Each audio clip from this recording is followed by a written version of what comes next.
Hello everyone, I'm Beatrice from Empins Travel Agency. We deal with visa applications, we search for you jobs and they are unskilled jobs, and also we provide a host for you in case you don't have anyone in that country. So today we're going to talk about PFL, embassy fee rates. We're also going to talk about documentation. We'll also look at the tips of visa applications, and also lastly we're going to talk about do's and don'ts when you're going for your interview or appointment. Let's dive into it.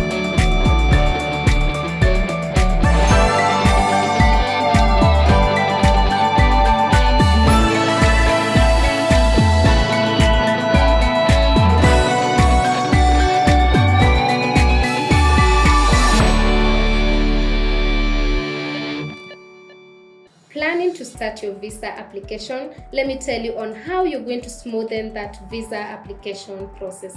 So first, make sure you bring all the documents needed. Collect those documents, your personal documents, your family documents, and your financial documents. Bring all those documents necessary for the visa application. And then about the passport, check the validity of your passport. Most of the countries need a passport that is at least valid for 6 months due to the date that you're going to return to your home country. So what I mean by your personal documents are documents like KRA PIN, phone number, email, birth certificate, your ID.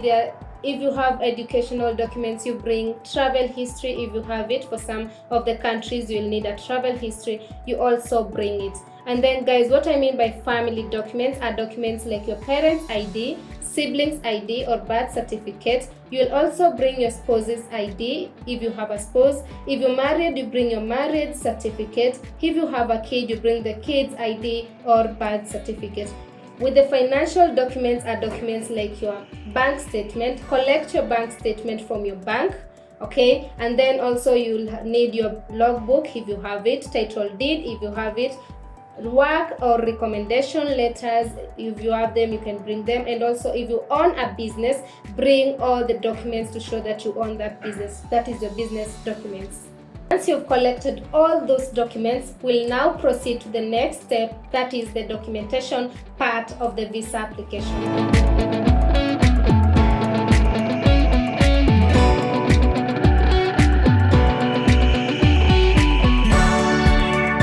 The success of your visa application will be determined by this stage of visa application known as documentation. Guys, in this part, you'll need to know why you're going to visit that country. And guys, there are visitor visas, whereby kuna business visa, and also there is the tourist visa. If you're going as a visitor, make sure you have someone from that country and they send you an invitation letter. It will help you in the documentation. If you're going to that country maybe for business purposes, for conference, for workshop, and also maybe you're going for ministry as a pastor, you'll take a business visa. If you're going for tourist purposes, to tour there, to look at the adventures in that country, you go with a tourist visa. And also guys, make sure you provide for them a proof that you'll come back to your home country. By this you can provide the family ties, family documents to show that you have a strong family ties in your home country, and also give them a return flight ticket. It will show that you're coming back to your home country. Bring all the documents that will show you'll come to your home country. And also if you're going for work purposes, you can take the work visa. And also if you're going to study in that country, you will see that country is the best one that you can go and study in. You apply for a school in that country, get the admission letters, and also those ones will help you with the visa applications. Once you have the admission letters, you can start your visa application as a student. After you are done with your documentation part of your visa and you've made sure your documentation is correct and is intact, now we go to your biometrics.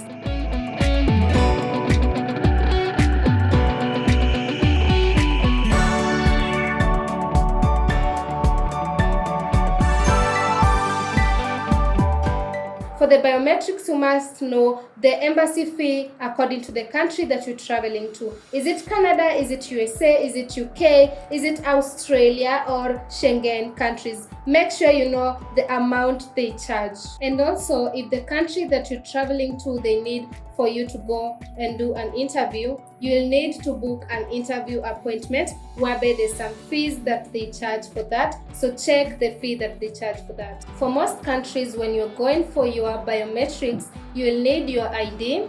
You'll also need your appointment letter, and also you'll need your biometric instruction letter. Having booked your appointment, that is the interview appointment, and you're going to a country that requires you to do this interview, a country like USA. So here are the do's and don'ts for the interview.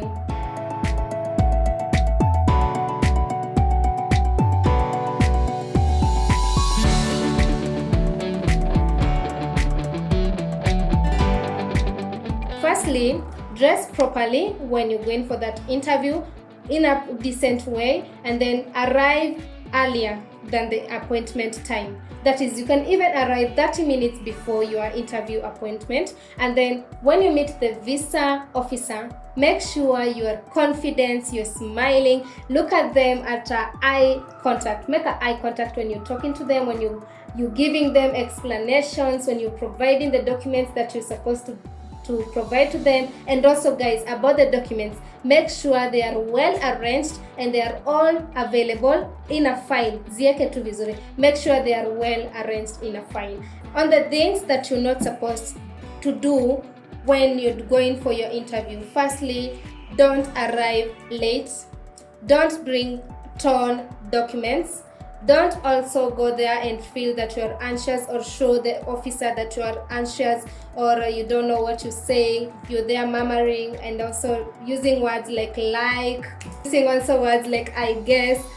Yeah, those are some of the don'ts that you should not do when you're going for that interview. Once you're done with all that, the next step is waiting. That is the processing time of the visa. So the processing time depends with the country that you're traveling to. If it's Canada, for example, it takes a duration of 1 to 4 months at most. In the processing, we'll be waiting for the embassy to give us a review according to the applications that we have submitted, or rather a response. It can be a denial or even an approval.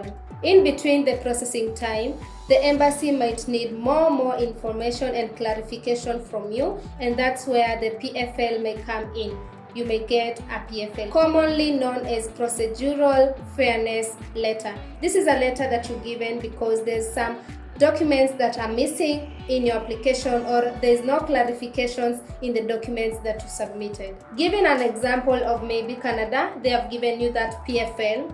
These are the reasons as to why they may give you the PFL. Some of the reasons, okay? So the first one is misinterpretations or misinformation in the documents that you've given. The other one is when they want to check your health background, that is the health. If you have health issues and you didn't indicate, okay, they may want to check more, and they may want more documents to verify that you don't have any medical issues. And also, if they see that you have criminal records, they will need more documents to show that you don't have any criminal records. And also, guys, clarification of your job if you have a job, and also clarification of your education. If you're a student or you're not a student, they will need some documents to verify that. And also change of circumstance, that is, if you started these applications once you have a job and you don't have any more, they will need documents to verify that you are no more employed. Also, the last thing, guys, it's also purpose of visit. So state the purpose of visit. If they are not convinced enough, they will need more documents to show that this is the purpose of why you're visiting these countries. Those are just some of the reasons for Canada. For example, we just taken an example. You should not worry once you are given this PFL. The PFL letter is just a letter to ensure a fairness and transparency in the visa applications. And once you have it, make sure you respond to it according to the instructions given. And guys, there are more reasons of getting this PFL. So when you're responding to it, make sure you know why they have given you the PFL.